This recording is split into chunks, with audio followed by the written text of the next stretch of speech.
Hello everyone, I'm Reed and yesterday and in 2-3 days I have received quite a number of emails.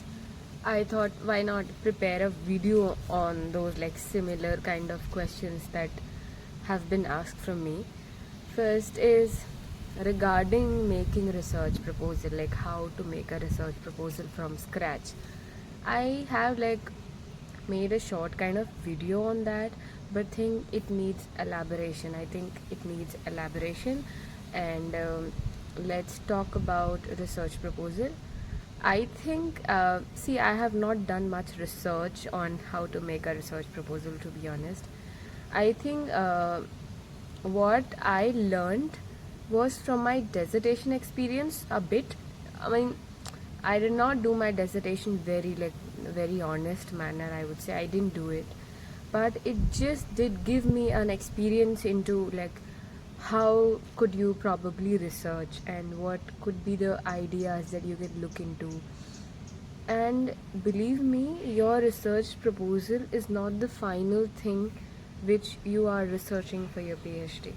It may get changed. The complete area can also get changed. Your research topic can get changed. Your like there could be a major changes or even minor changes depending upon your supervisor and his interest and all of that. Okay, yeah. So if I tell you my research proposal, which I took for different interviews, was different from my dissertation proposal, and then my current research interest, which I'm doing in my first year of PhD, is very different. Like it has shifted altogether.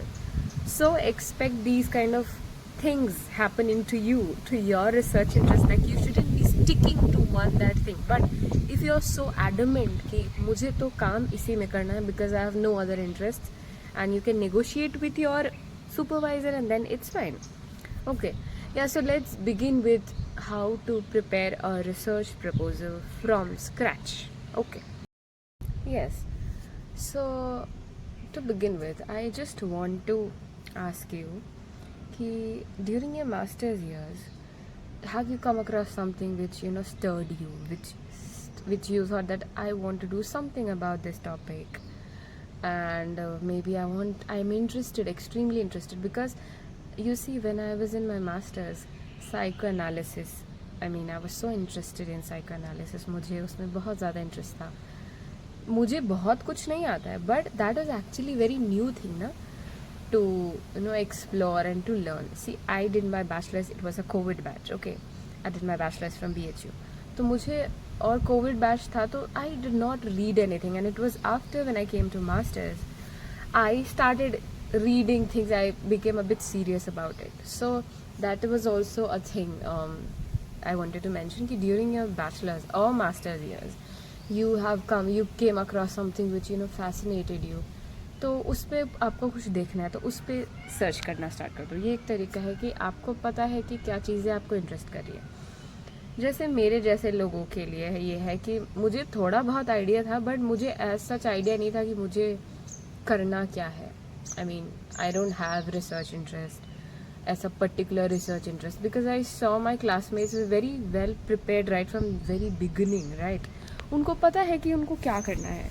Okay, and it also comes with a very solid background in that thing. Okay, many people, even me, I don't have a very solid background. अगर मैं ऐसी बात करूँ कि I'm not from a literature kind of background, तो and to be, if I be very honest, I know I'm repeating this word, guys, I'm so sorry for that, but I took literature by mistake. तो ये है कि मुझे लगा था कि English अच्छा लगता है बस, तो मैंने ले लिया, but I was not into reading stuff. I have seen people, my classmates, who have got like a voracious readers. So I'm sorry for drifting apart. Coming back to it, like what you have, like little bit of interest and that area, और उससे आपको start करना है. कुछ लोग होते हैं जिनको नहीं पता है क्या करना है, तो उनको फाइंड करना होगा, उनको पता करना होगा कि उनको क्या करना है, किस एरिया की तरफ जाना है. बहुत सारे एरियाज़ हैं, आप सर्च करो कि कौन कौन से, क्या आपको डिजिटल नैरेटिव पसंद है, डिजिटल ह्यूमैनिटीज़ काफ़ी वर्क में है आजकल। सब कुछ लगता है कि सब में तो काम हो चुका है, कुछ तो बचा ही नहीं है, नथिंग इज लेफ्ट ना, every area is overworked it feels, which it is, but then you have to find something on those areas only. Like let's say digital humanities you're interested in, you're interested in plants humanities, you're interested in eco-criticism, you're interested in AI, artificial intelligence, tribal, indigenous narratives, you are interested in indigenous languages, you are interested in translation, you're interested in lots of things. अगर आपको वो पता करना होगा तो एक तरीका ये है कि आपको थोड़ा बहुत लगता है कि ये एरिया मैं देख सकता हूँ या देख सकती हूँ, एंड देन दूसरा तरीका है कि आपको फाइंड करना होगा एक्टिवली।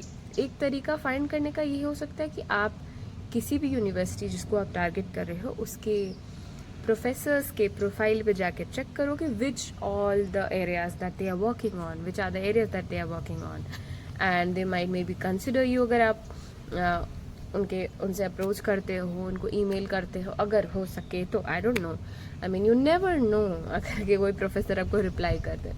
ओके, सो ये तरीका है कि प्रोफेसर के प्रोफाइल में जाके एरियाज वगैरह देखने का, ये एक तरीका हो गया एरिया वगैरह देखने का। कॉन्फ्रेंसेस, इतने सारे कॉल फॉर पेपर्स आते रहते हैं, एक यूपिन करके वेबसाइट भी है, तो उसमें भी बहुत सारे कॉल फॉर पेपर्स आते हैं। So you can check those call for papers and see कि अभी करंट में कौन कौन से conferences and seminars and international and national seminars हो रहे हैं।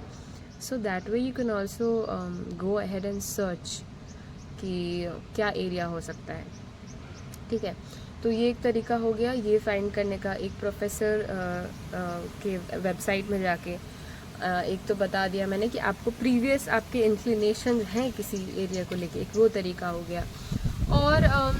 और तरीके हैं फाइंड करने के रिसर्च इंटरेस्ट की जो अभी वोग में चल रहा है, मतलब अभी प्रेजेंट सिस्टम में, प्रेजेंट एकेडमिक स्ट्रक्चर में, ह्यूमैनिटीज़ में, जैसे लेट्स से आईआईटीज़ प्रेफर करती है डिजिटल नैरेटिव्स, मतलब डिजिटल मीडिया रहता है उनका कभी कभी किसी पर्टिकुलर आईआईटी में, मतलब वोग में है पोस्ट ह्यूमैनिज्म। तो इट्स लाइक अभी आपको लगता है कि क्या चीज़ें आपको पसंद, क्या चीज़ें अभी चल रही है, ठीक है, तो उस हिसाब से भी आप देख सकते हो अपना रिसर्च एरिया। पहला हो गया रिसर्च एरिया फाइंड करना, ब्रॉडर एरिया, एंड देन उसके अंदर topic. So it's a heavy task, you will have to invest 2 to 3 months minimum, उससे ज़्यादा भी लग सकता है, डिपेंड्स ऑन हाउ स्लो और fast you are, but minimum मुझे तो 2 से 3 महीने लग गए थे अब चीज़ें फिगर आउट करने के लिए। और जबकि अब मैं बताती हूँ कि मैंने कैसे सोचा कि मुझे इस पे काम करना है। तो मैंने आपको बताया कि मुझे साइको एनालिसिस में इंटरेस्ट था, लेकिन मुझे साइको एनालिसिस मैंने बहुत पढ़ा नहीं था, मैंने फ्रॉइड ज़्यादा नहीं पढ़ा था, तो मुझे लगा साइको एनालिसिस तो पसंद है, but what else. So I am interested in madness. Okay, I like at that time I may be came across 2-3 texts at that time during my masters, जो कि it revolved around certain themes about madness, about unconventional things which in a layman's term can be called madness. So, and I remember only 2 texts so far comes into my mind which stirred me a bit, was like I must have mentioned in one of the videos also, like The Blind Owl by Shadeg Hidayat. It's a book which is full of uncanniness, which is weird, which is mystic. So, and even तो ये एक हो गया कि it was different kind of book that stirred me actually. तो मुझे लगा कि मुझे ऐसा कुछ में काम करना है which is weird, which is uncanny, uncanny is the term by Freud.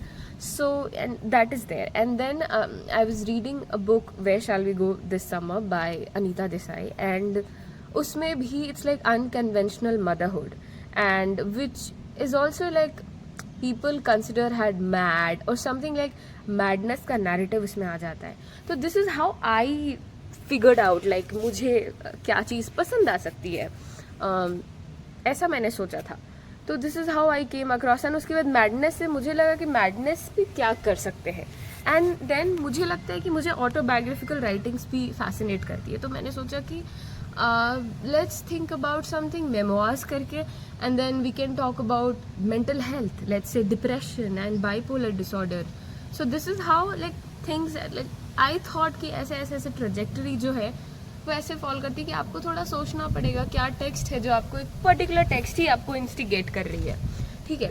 So this is how like follows a trajectory, and you should also start thinking, and is people who are in your masters, kindly think about your research area. I did not at all think about my larger research area. I was not sure whether I'm going to do PhD or not. So if you are planning to do PhD, भाई मैंने देखे लोग बहुत planned वे में आते हैं, बहुत plan. हम बहुत पीछे हैं उस चीज़ों को लेके, क्योंकि हम प्लानिंग नहीं कर रहे होते हैं प्रॉपर. तो बहुत सारे लोग हैं जो बहुत प्लान्ड वे में आते हैं, ठीक है. एंड यू शुडंट कंसिडर कि आप लो हो या ऐसा कुछ हो. आप थोड़े स्लो हो, हम थोड़े स्लो हैं, ठीक है, चीज़ों को समझने में थोड़े स्लो है. So I am sorry again drifting apart. तो ये चीज़ मैंने बताया कि अपना मुझे कैसे लगा कि मेरा रिसर्च इंटरेस्ट किधर फॉल करता है. तो आप भी ऐसा कुछ देख सकते हो कि आपका रिसर्च इंटरेस्ट कैसे आ रहा है. मैंने अभी टॉपिक पे बात नहीं किया है, मैंने बस अभी इंटरेस्ट पे बात किया है कि कैसे आप देख सकते हो आपका इंटरेस्ट एरिया क्या है, ठीक है. टॉपिक के लिए मुझे शायद दूसरा वीडियो बनाना पड़ेगा, and which I make surely. And research proposal पे मुझे बात करना था, लेकिन मैंने रिसर्च इंटरेस्ट पे बात किया है. तो रिसर्च इंटरेस्ट कैसे फाइंड करना ये आप देखो. Actively search, think about the larger questions of things. मतलब आपको लगता है ना कि जैसे बहुत सारे लोग डांस में कर रहे हैं रिसर्च, ठीक है, पर्टिकुलर डांस को लेके, बट हाँ जिस डिपार्टमेंट में अप्लाई कर रहे हो उस डिपार्टमेंट के हिसाब से वो डिपार्टमेंट की क्या एक्सेप्टेबिलिटी है, ये भी चीज़ देखनी पड़ेगी, ठीक है. तो ये चीज़ें हैं. I think I haven't covered much. अब I don't know how this helps, but this was about research interest. Okay, so yes, research interest ऐसे फाइंड किया जा सकता है. This was just my personal experience. अगर आपको कुछ पूछना हो तो you can ask me in the comments. See you, bye, all the best and prepare well.